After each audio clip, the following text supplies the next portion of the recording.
그리고 나서 십계명을 주고, 그리고 나서 뭐예요? 이제 하나님께서 자세하게 율법에 대해서 풀어주는 거예요. 율법. 어떻게 살아라 너희가. 그래서 노예에 대해서는 어떻게 해라. 남자 노예는 어떻게 하라고 그랬어요? 6년 일하고 7년째는 돌려보내라고 그랬죠.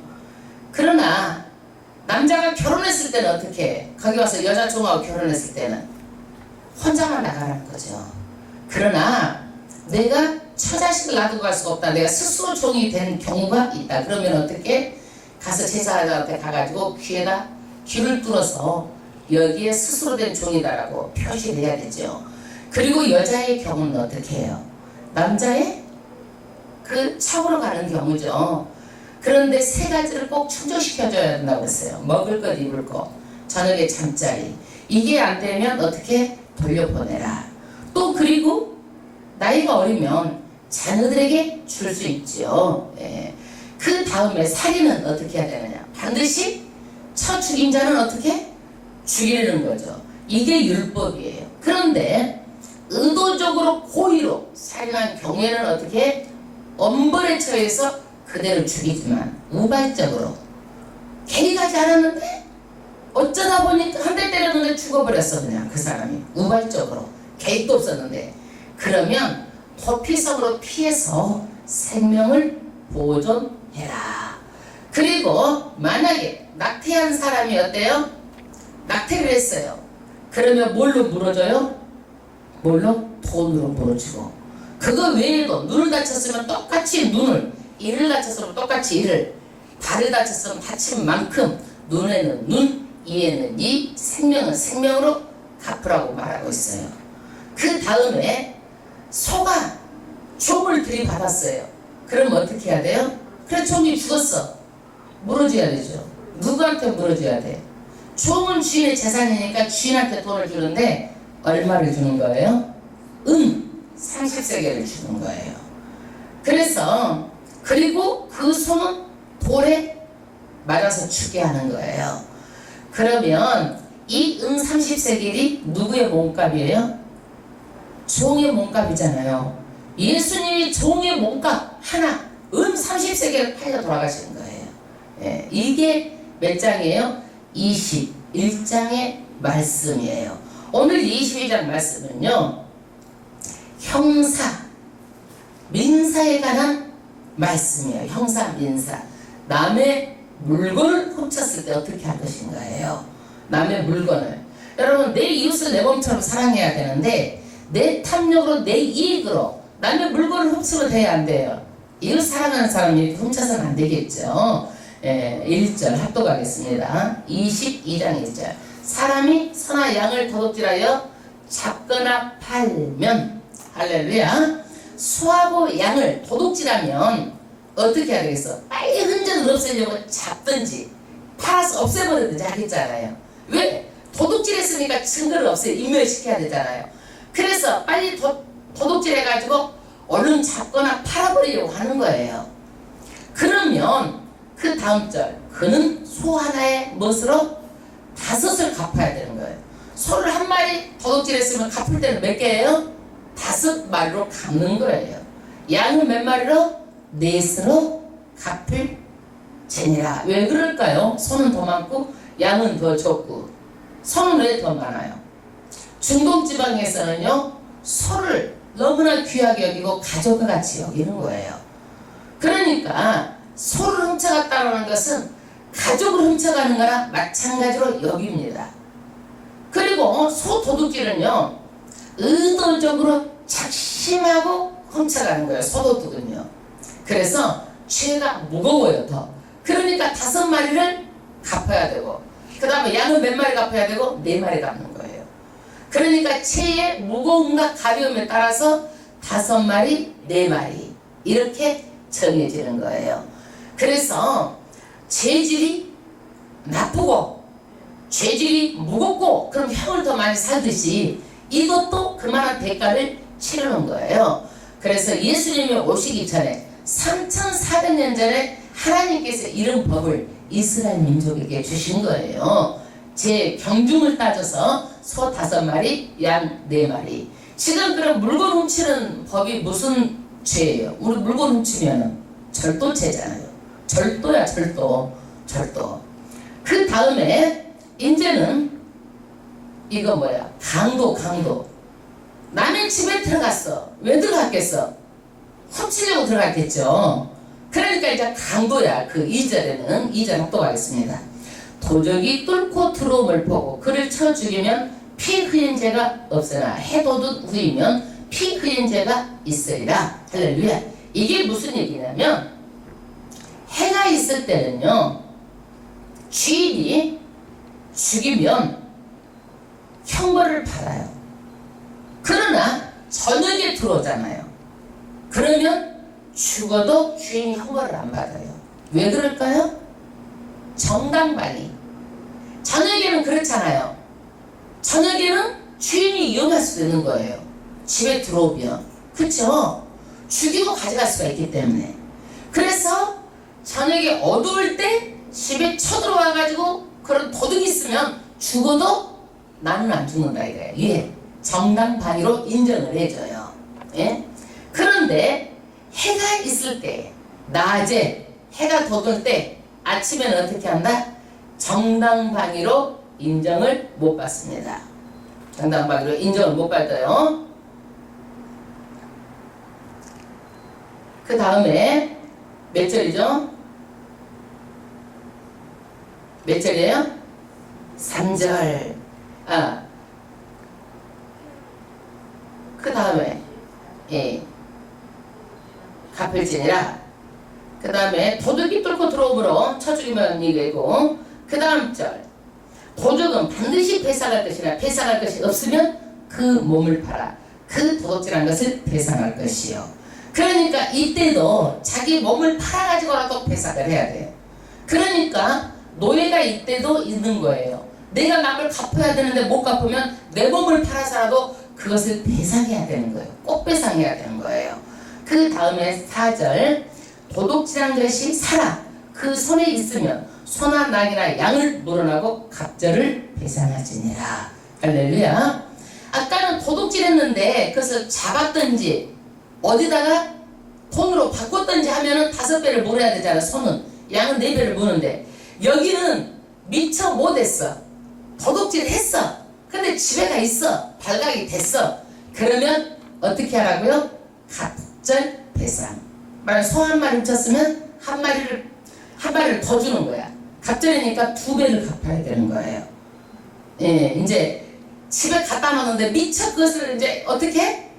증거를 일멸하기 못하가 집에서 발각이 됐어. 그럼 어떻게 하라고요? 2배를 배상하지니라. 예. 그래서 이런 법은요, 예방하기 위해서 이런 법이 반드시 법이 있어야 돼. 왜? 내가 소를 남의 것을 잡아서 남의 것을 했으면 5배는 물어야 되니까 엄청난 소리가 있기 때문에 내가 어떻게 안 훔쳐야 되겠다. 예방하기 위해서 이런 법이 있습니다. 그 다음에 5절. 남의 재산에 대해서 손해를 입혔을 경우에 5절 합독하겠습니다. 사람이 밭에서나 포도원에서 먹이다가 그 짐승을 놓아서 남의 밭에서 먹게 하면 자기 밭에 제일 좋은 것과 자기 포도원에 제일 좋은 것으로 배상하지니라. 할렐루야. 짐승을 이렇게 그냥 밖에다 해놨는데 부주의로 그냥 어떻게 슬그맣게 그 말뚝을 막 박아놨든지 어쩌든지 하다가 지키다가 남의 밭에 가서 다 먹어버렸어. 곡식을. 그럼 어떻게 해요? 제일 좋은 것으로 보상하라는 거예요. 제일 좋은 것으로. 예, 그래서 내 짐승을 내가 관리를 잘해서 남한테 절대 손해도 입혀서는 안 된다는 거예요. 왜? 이웃 사랑하는 사람들 남을 손해를 입히면 안 되는 거예요. 절대로. 그래서 우리도 집에 이렇게 요즘에는 아파트에 살다 보면 아랫사람한테 어떻게 손해를 입히면 안 되는 거예요. 시끄럽게 해도 안 되는 거고. 절대적으로 남의 손해를 입히지 말라. 그 다음에 6절 합독하겠습니다. 불이 나서 가시나무 미쳐 낙가리나 거두지 못한 곡식이나 전원을 태우면 불 넣은 자가 반드시 배상하지니라. 불이 나가지고 이렇게 곡식당 같은데 이런 데서 불을 내면 어떻게 돼요? 반드시 그것도 보상해 줘야 된다. 그래서 반드시 보상해야 된다. 그래서 이웃의 재산도 남의 것이 귀하면 내 것이 귀하면 남의 것도 귀하고 이웃의 재산도 내 것으로 알고 이렇게 관리를 해줘야지 남을 손해보게 하면 절대 안 된다는 얘기예요. 예수 믿는 사람들이 이것이 이웃을 사랑하는 마음이 이런 정신이에요. 그 다음에 남의 물건을 맡았어요. 그랬는데 잃어버렸어. 그럼 어떻게 해야 되겠어요? 그게 자세하게 또 나와요. 지금은 우리가 돈도 어디다 맡겨요? 은행에다 맡기죠? 예. 그러니까 뭐 별로 잃어버릴 일은 없어요. 그러나 이때는 은행이 없었기 때문에 어디 먼 여행을 간다든지 그러면 이웃 사람한테 좋은 물건, 값진 물건을 맡기고 갈 수밖에 없었던 때예요. 7절 합독하겠습니다. 사람이 돈이나 물품을 이웃에게 맡겨 지키게 하였다가 그 이웃의 집에서 봉적하였는데 할렐루야. 그 이웃 집에서 봉적 잊어버렸다는 얘기예요.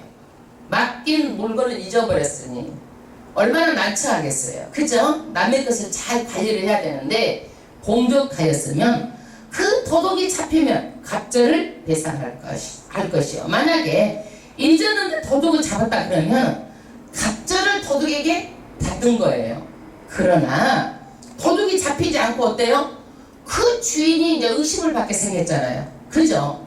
주인이 맡아가지고 어머 그럼 주인이 어떻게 돼? 의심을 받을 상황이 생기는 거예요. 8절 합독하겠습니다.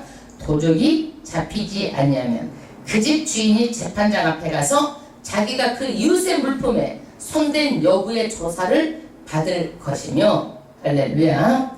자기가 물건을 훔치지 않았다는 것을 완전히 재판장 앞에 가서 증명을 해야 돼요. 말하자면 나는 절대 물건을 이래서 훔치지 않았다는 것을 내가 증명을 해야 돼요. 철저하게 증명을 하고 재판장도 철저하게 이것을 조사를 해야 된다는 얘기예요. 그래서 남의 것 맡아도요 우리가 웬만하면 잘 안 맞는 게 좋아. 그죠?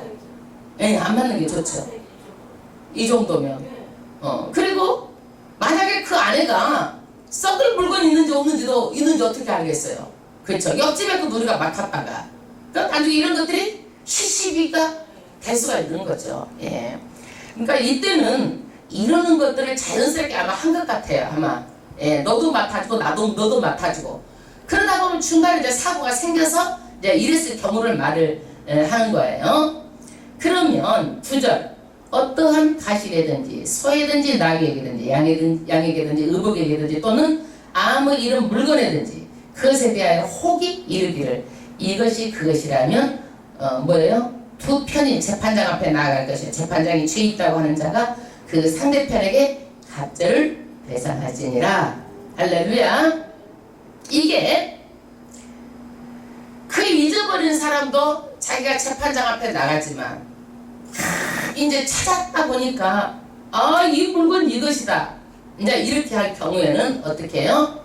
재판장 앞에 나가서 이 사람이 자세히 조사를 받고 그 물건이 확인이 되면 몇 배로 갚아야 돼? 갑절로 갚아야 된다. 10절 합독하겠습니다. 사람이 낙이나 소나 양이나 다른 짐승을 이웃에게 맡겨 지키게 하다가 죽거나 상하거나 몰려가도 본 사람이 없으면 두 사람 사이에 맡은 자가 이웃의 것에 손을 대지 아니었다고 여호와로 맹세할 것이요 그 인자는 그대로 믿을 것이며 그 사람은 배상하지 아니하려니와. 할렐루야. 지켰는데 상했어. 예. 지켰는데 또 이것을 죽었어. 그리고 자기가 이제 손을 안 댔는데 이런 경우가 생겼어. 그러면 어떻게 해요? 하나님의 이름으로 맹세를 하는 거예요. 재판장 앞에 가서. 그러면 갚지 않아도 되는 거예요.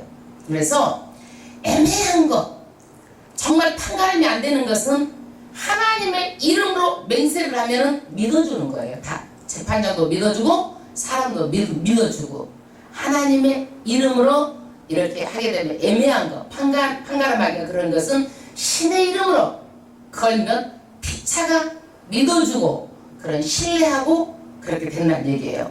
우리가 다 판가름할 수 있는 것도 있지만 판가름 안 되는 것도 있잖아요. 그럴 경우는 재판장 앞에 나가서 정말 신의 이름으로 나는 이것을 가져간 적이 없고 이것을 이러이러 했습니다 그러면 다 믿어주는 게 된다는 얘기예요. 그 다음에 그런데 이제 이것을 가지고 그렇게 했는데 나중에 보니까 이 사람이 상대편이 자기가 가져갔어. 그러면 철저하게 그것을 심판하겠다는 얘기예요. 내가 믿어줘서 하나님 앞에 기도를 해서 사람들이 이제 어떤 데는 악용을 하잖아요. 그렇게 해가지고 발각이 되면 철저하게 이 사람한테 심판하겠다. 갑절로 배상을 또 받게 된다는 얘기야. 그러니까 우리는 법이 있으면 법을 어떻게 해요? 항상 악용하려고 하는 사람이 있어요. 10절 합독하겠습니다. 사람이 낙이나 소나 양이나 다른 짐승을 이웃에게 맡겨 지키게 하였다가 죽거나 상하거나 몰려가도 본 사람이 없으면 두 사람 사이에 맡은 자 이웃에게서 손을 대지 아니하였다고 여호와로 맹세할 것이요 임자는 그대로 믿을 것이고 그 사람은 배상하지 아니하려니와. 이제 두 사람 사이에 맡았는데 이웃에게서 손대지 아니하였다고 이렇게 맹세를 하게 되면은 다 믿어준다는 얘기예요. 12절 만일 자기에게서 공족하였으면 그 임자에게 배상할 것이며 짐승을 맡았다가 잃어버렸어요. 그럼 어떻게 돼요? 맡은 사람이 물어준다는 얘기예요. 맡은 사람이 물어준다. 짐승을 맡았다가 잃어버렸어. 13절 만일 찢겼으면 그것을 가져다가 증거할 것이 그 찢긴 것에 대하여 배상하지 아니지니라. 만약에 그 짐승이 어떻게 공격을 당하고 찢겼으면요 물어주지는 않아도 돼요. 그런데 찢긴 뭐예요? 증거를 갖다가 찢긴 짐승을 갖다가 내놔야 돼요. 그거를요. 그 찢긴 짐승의 시체를 반드시 제시해야 어떻게 되는 거예요? 배상을 안게 되는 거예요. 14절 만일 이웃에게 빌어온 것이 그 임자가 함께 있지 아니할 때에 상하거나 죽으면 반드시 배상하려니와 그 임자가 그것과 함께 하였으면 배상하지 않을지며 세낸 것도 세를 위하여 왔은데 배상하지 않을지니라. 이웃에게 빌려왔어요. 그런데 빌려왔는데 임자가 함께 있지 않았어요. 관리가 잘 안 됐어. 그래갖고 죽었어. 그러면 보상해 주라는 얘기예요. 빌려왔는데 내가 관리를 잘못했으면 보상해 줘야 된다. 그러나 내가 한때 있어서 짐승하고 그랬는데도 짐승이 죽었어. 그러면 어떻게 돼요? 배상을 안 한다는 얘기예요. 그 다음에 이제 도덕에 관한 법률이에요. 이거는 뭐냐? 요즘에 성폭행, 성추행 너무 많잖아요. 이제 성폭행에 관한 거예요. 16절 사람이 정언하지 아니한 처녀를께요 동침하였으며 빈패를 들여 아내를 삼을 것이요. 그러니까 처녀를 갖다가 이렇게 동침을 했을 경우는 빈패는 뭐냐면 신부의 몸값을 주라는 거예요. 중동에서 보면은 결혼하게 되면 뭘 주는 거예요? 신부의 몸값을 주는 거예요. 왜? 신부는 자녀는요 이때 노동력이라고 생각하기 때문에 노동의 대가를 주고 신부를 데려오는 거예요. 그러니까 동침을 했을 경우에는요 반드시 돈을 주고 아내를 삼아야 되는 거예요. 그런데 그 아버지가 나는 돈은 받지만 너한테 안 줘 이런다는 얘기예요. 17절 합독하겠습니다. 만일 그 아비가 그로 그에게 주기를 거절하면 그는 처녀에게 빈패하는 일례로 돈을 내지니라. 만약에 신부 아버지가 야 주기 싫어 돈만 내 그러면 보상금만 줄 수 있다. 그 다음에 18절은요 무당은 반드시 죽이라고 말하고 있어요. 무당 살려주지 말고 반드시 죽여라. 18절 합독하겠습니다. 너는 무당을 살려주지 말지니라. 할렐루야. 지금도 기독교인이 무당을 찾고 사업, 결혼, 이사 어떤 문제가 있을 때 정말 이건 하나님의 진노를 사는 것이기 때문에 절대로 하면 안 되는 거예요. 하나님은 우상 숭배를 이렇게 싫어하는 거예요. 말하자면 이때는 우상 숭배하고 무당들은 죽일 정도로 다 죽이라는 거예요. 죽이고 이렇게 하라는 거예요. 절대로. 그만큼 하나님께서는요 우상을 멀리하라고 그러는 거예요. 그 다음에 반드시 죽여야 할 죄들이 있어요. 이것은 뭐냐? 하나님의 형상을 욕되게 하는 엄청난 비정상적인 그런 죄들이 19절 합독하겠습니다. 짐승과 행음하는 자를 반드시 죽일지니라. 이게 뭐냐면 수간, 짐승하고 성교하는 것들이에요. 성적인 관계. 이게요, 애굽 사람들 종교 의식 중에요, 짐승하고 이렇게 성적인 것을 하는 이런 의식이 있었어요. 그러면 우리가 여자하고 남자하고 같이 성교를 하면 뭐예요? 한 몸이라고 그랬잖아요. 하나님의 형상이 짐승하고 한 몸이 되면 안 되잖아요. 그래서 이거는 하나님의 영광을 땅에 떨어뜨리고 하나님의 질서를 파괴하는 거기 때문에 죽이라는 거예요. 예. 그래서 반드시 이런 일은 죽여라. 예. 그 다음 20절. 여호와 이 다른 신에게 희생을 드리는 자는 멸할지니라. 나 외에 다른 신을 섬기는 그런 것들은 반드시 쳐 죽이라고 명령하고 있어요. 그 다음에 21절. 너는 이방 나그네를 압제하지 말며 그들을 학대하지 말라. 너희도 애굽 땅에서 나그네 되었음이니라. 할렐루야.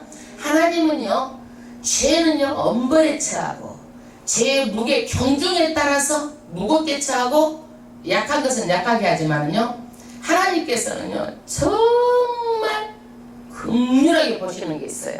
어떤 사람이요? 이방 나그네, 고아, 가부, 장애자, 약한 자를 긍휼히 불쌍히 보시는 거예요. 21절은 나그네를 합치하지 말라는 거예요. 학대하지 말라는 거예요. 애굽 땅에서 너희도 나그네로 있었지 않았느냐. 우리가 많은 사람들이 한국에 오잖아요.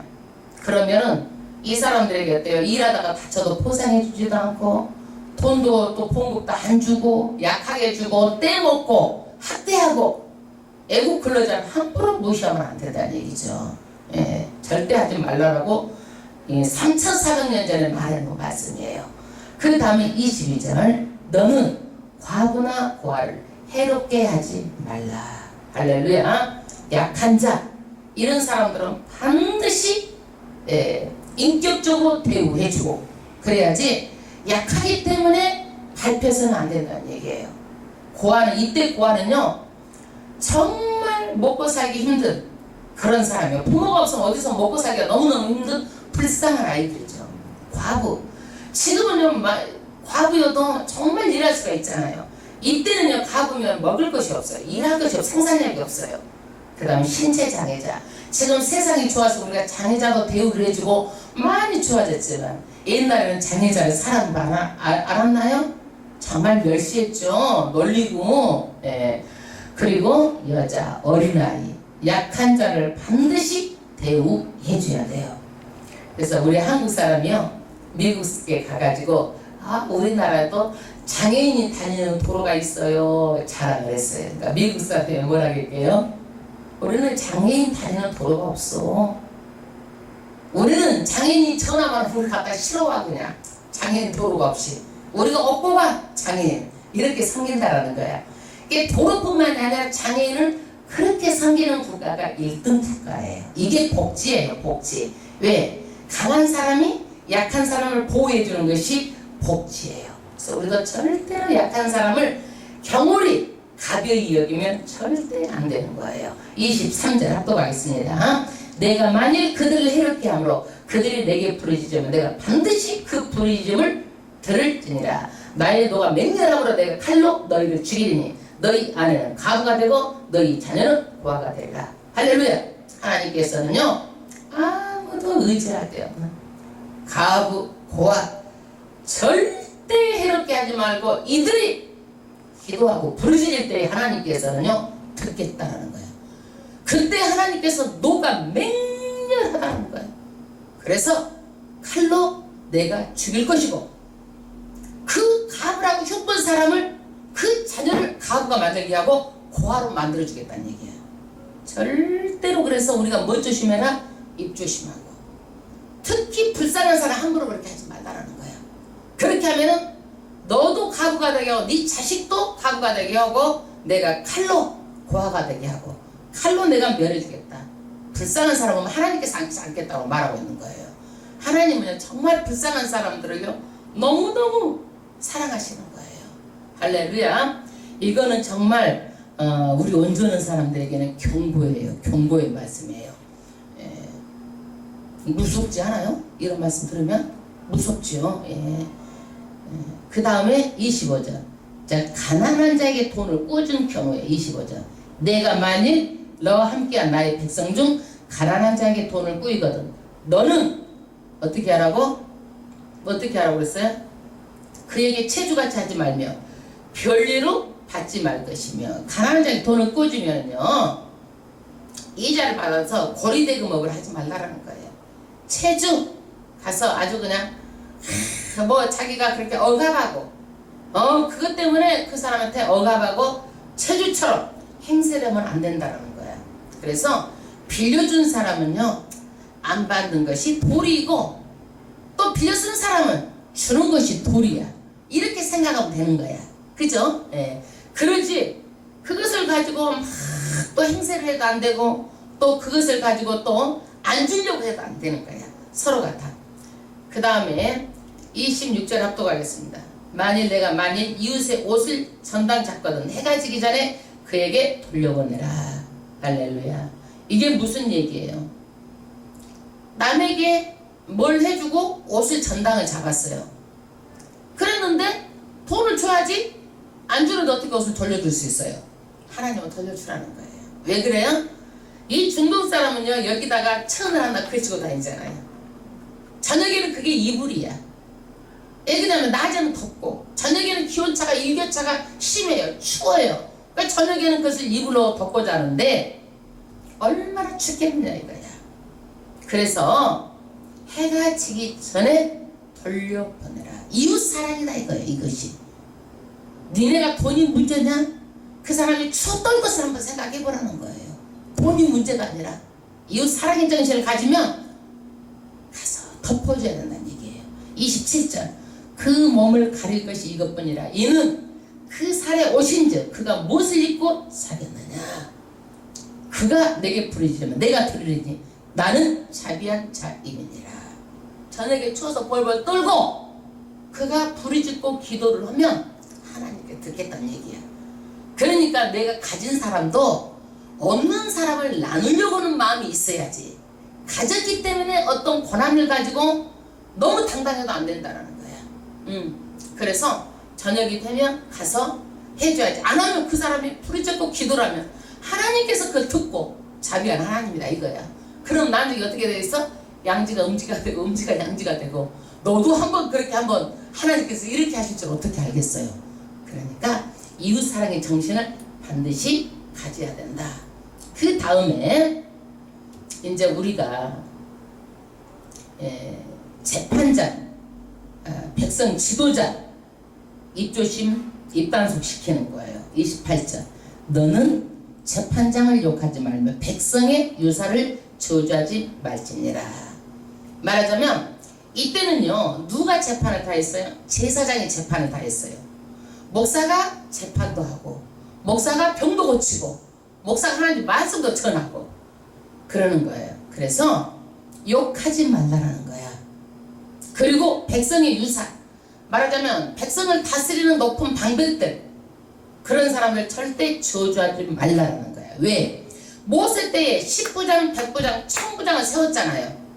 우리의 하나님의 세웠으니까 하나님께서 그 사람들을 권위를 줬기 때문에 그 사람 높은 사람 됐기 때문에 그 사람 높은 사람 함부로 저주하지 말라는 거예요. 사람은 다 권위를 줬어요. 하나님께서 권위를 자기한테 줬기 때문에 그 권위에 대해서 반드시 인정을 해야 돼요. 대통령도 하나님께서 권위로 세운 거예요. 인정을 해야 되는 거예요. 함부로 말하면 안 되는 거예요. 누구든지 마음에 안 들다고 백성을 다스리는 그런 유사를 함부로 저주하지 말지니라. 그 다음 29절 너는 너희 추수한 것과 너희 짜는 집을 드리기에 더디게 말며 너희 처음 난 아들을 내게 줄지며. 할렐루야.